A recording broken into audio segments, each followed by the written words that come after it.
তব কথামৃতং তপ্ত জীবনং কবিভিরীড়িতং কল্মষাপহম শ্রবণমঙ্গলং শ্রীমদাততং ভুবি গৃণন্তি ইয়ে ভুরিদা জনাঃ।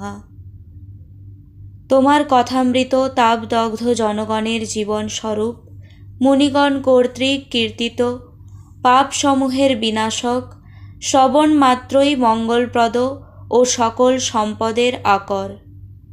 ইহা যিনি বিস্তৃত রূপে কীর্তন করেন, জগতে তিনি সর্বশ্রেষ্ঠ দাতা। পঞ্চম পরিচ্ছেদ।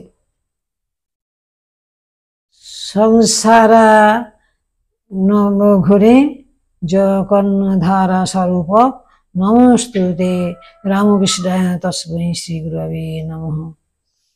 ভক্তির উপায়। মাস্টার বিনীতভাবে, ঈশ্বরে কি করে মন হয়? শ্রীরামকৃষ্ণ: ঈশ্বরের নাম গুণগান সর্বদা করতে হয়, আর সৎসঙ্গ, ঈশ্বরের ভক্ত বা সাধু এদের কাছে মাঝে মাঝে যেতে হয়। সংসারের ভেতর কি বিষয় কাজের ভিতর রাত দিন থাকলে ঈশ্বরের মন হয় না। মাঝে মাঝে নির্জনে গিয়ে তার চিন্তা করা বড় দরকার। প্রথম অবস্থায় মাঝে মাঝে নির্জন না হলে ঈশ্বরের মন রাখা বড়ই কঠিন। যখন চারা গাছ থাকে তখন তার চারিদিকে বেড়া দিতে হয়। বেড়া না দিলে গরু ছাগলে খেয়ে ফেলে। ধ্যান করবে মনে, কোণে ও বনে, আর সর্বদা সৎ বিচার করবে। ঈশ্বরই সৎ কিনা নিত্য বস্তু, আর সব অসৎ কিনা অনিত্য। এই বিচার করতে করতে অনিত্য বস্তু মন থেকে ত্যাগ করবে। মাস্টার বিনীতভাবে, সংসারে কিরকম করে থাকতে হবে? গৃহস্থ সন্ন্যাস, উপায় নির্জনের সাধন। শ্রীরামকৃষ্ণ: সব কাজ করবে, কিন্তু মন ঈশ্বরতে রাখবে। স্ত্রী, পুত্র বা মা সকলকে নিয়ে থাকবে ও সেবা করবে যেন কত আপনার লোক, কিন্তু মনে জানবে যে তারা তোমার কেউ নয়।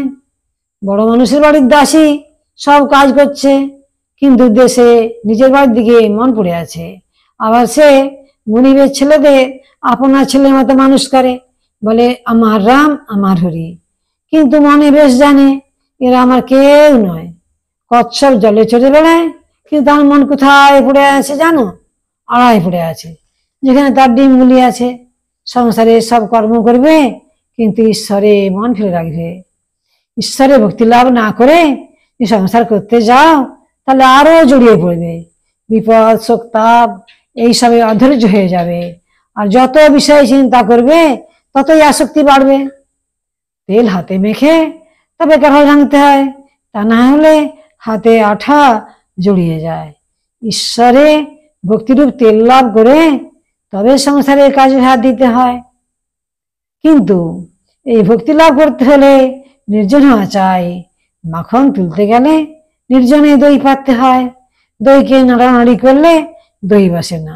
তারপর নির্জনে বসে সব কাজ ফেলে দই মন্থন করতে হয়, তবে মাখন তোলা যায়। আবার দেখো, এই মনে নির্জনে ঈশ্বর চিন্তা করলে জ্ঞান, বৈরাগ্য, ভক্তি লাভ হয়। কিন্তু সংসারে ফেলে রাখলে ওই মন নীচ হয়ে যায়। সংসারে কেবল কামিনী কাঞ্চন চিন্তা। সংসার জল আর মনটি যেন দুধ।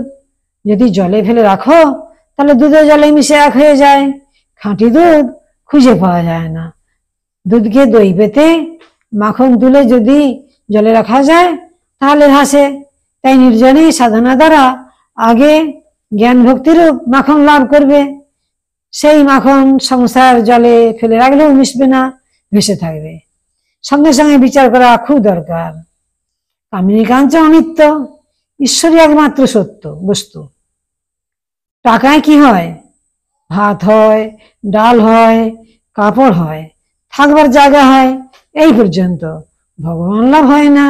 তাই টাকা জীবনের উদ্দেশ্য হতে পারে না। এর নাম বিচার, বুঝেছ?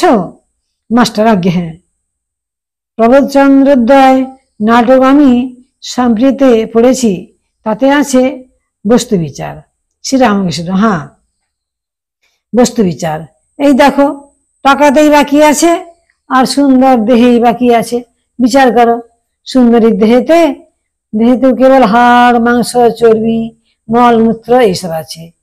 এইসব বস্তুতে মানুষ ঈশ্বরকে ছেড়ে কেন মন দেয়, কেন ঈশ্বরকে ভুলে যায়? ঈশ্বর দর্শনের উপায়। মাস্টার, ঈশ্বরকে কি দর্শন করা যায়? শ্রীরামকৃষ্ণ: হ্যাঁ, অবশ্য করা যায়। মাঝে মাঝে নির্জনে বাস, তার নাম গুণগান, বস্তু বিচার, এইসব উপায় অবলম্বন করতে হয়। মাস্টার, কি অবস্থাতে তাকে দর্শন হয়? শ্রীরামকৃষ্ণ: খুব ব্যাকুল হয়ে কাঁদলে তাকে দেখা যায়। মাগ ছেলের জন্য লোকে এক ঘটি কাঁদে, টাকার জন্য লোকে কেঁদে হাসিয়ে দেয়, কিন্তু ঈশ্বরের জন্য কে কাঁদছে? ডাকার মতো ডাকতে হয়। এই বলিয়া ঠাকুর গান ধরিলেন: ডাক দেখিবন ডাকার মতো, কেমন শ্যামা থাকতে পারে, কেমন শ্যামা থাকতে পারে, কেমন কালী থাকতে পারে। মন যদি একান্ত হও, জবাবিল্ল দল লও, ভক্তিচন্দন মিশাইয়ে মার পদে পুষ্পাঞ্জলি দাও। ব্যাকুলতা হলেই অরুণোদয় হলো, তারপর সূর্য দেখা দিবেন। ব্যাকুলতার পরে ঈশ্বর দর্শন। তিনটার একত্র হলে তবে তিনি দেখা দেন। বিষয়ের উপর, মায়ের সন্তানের উপর, আর সতীর পতির উপর টান। এই তিন টান যদি কারো একসঙ্গে হয়, সেই টানের জোরে ঈশ্বরকে লাভ করতে পারে। কথাটা এই, ঈশ্বরকে ভালোবাসতে হবে। মা যেমন ছেলেকে ভালোবাসে, সতী যেমন পতিকে ভালোবাসে, বিষয় যেমন বিষয়কে ভালোবাসে। এই তিনজনের ভালোবাসা, এই তিন টান একত্র করলে যতখানি হয়, ততখানি ঈশ্বরকে দিতে পারলে তার দর্শন লাভ হয়। ব্যাকুলে তাকে ডাকা চাই। বিড়ালের ছানা কেবল মিউ মিউ করে মাকে ডাকতে জানে। মা তাকে যেখানে রাখে সেখানেই থাকে। কখনো হেসেলে, কখনো মাটির উপর, কখনো বিছানার উপর রেখে দেয়। তার কষ্ট হলে সে কেবল মিউ মিউ করে ডাকে, আর কিছুই জানে না। মা যেখানেই থাকুক, ওই মিউ মিউ শব্দ শুনে এসে পড়ে।